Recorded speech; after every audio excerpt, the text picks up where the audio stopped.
चौथा पाठ त्रिभुजों की रचनाएं।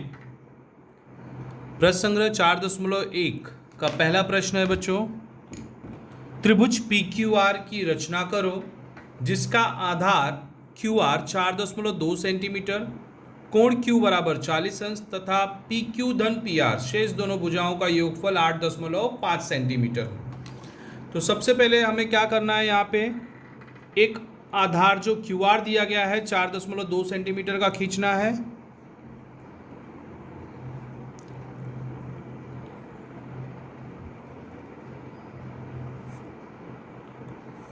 ये हो गया भुजा क्यू आर,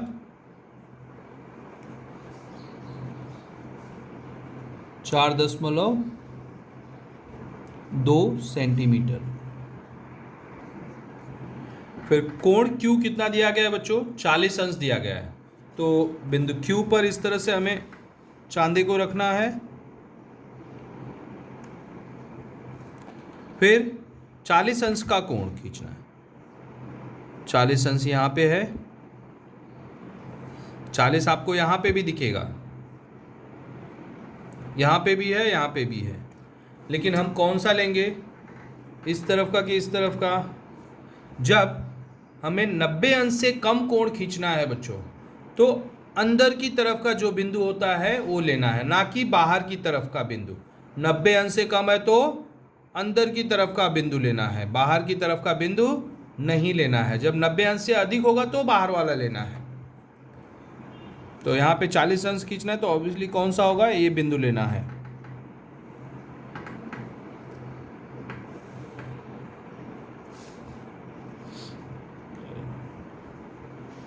चालीस अंश हो गया।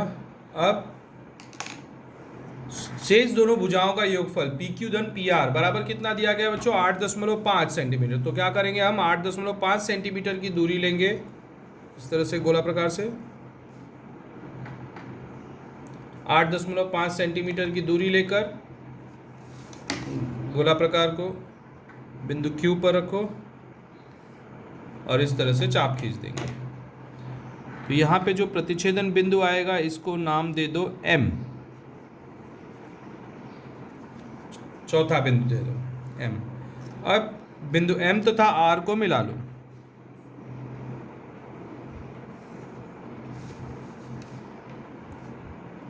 ये हो गया त्रिभुज QMR, लेकिन हमें रचना करनी है त्रिभुज PQR की बच्चों।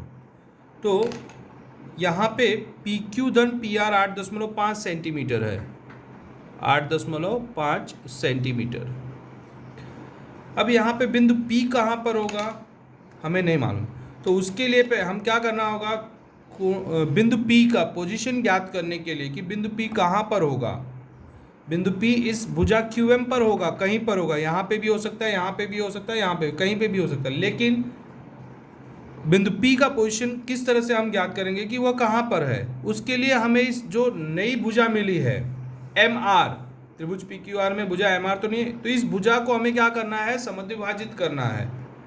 तो इसे किस तरह से समद्विभाजित करेंगे, आधे से अधिक दूरी लेंगे,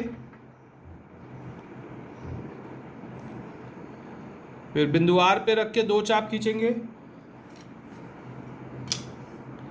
बिना दूरी बदली किए बिंदु M पर रखेंगे। अब गोला प्रकार दोनों चाप को कट करेंगे हम। अब दोनों प्रतिच्छेदन बिंदुओं का, दोनों बिंदुओं को निर्धारित करके उसे हम मिलाते हुए एक रेखा खींचेंगे।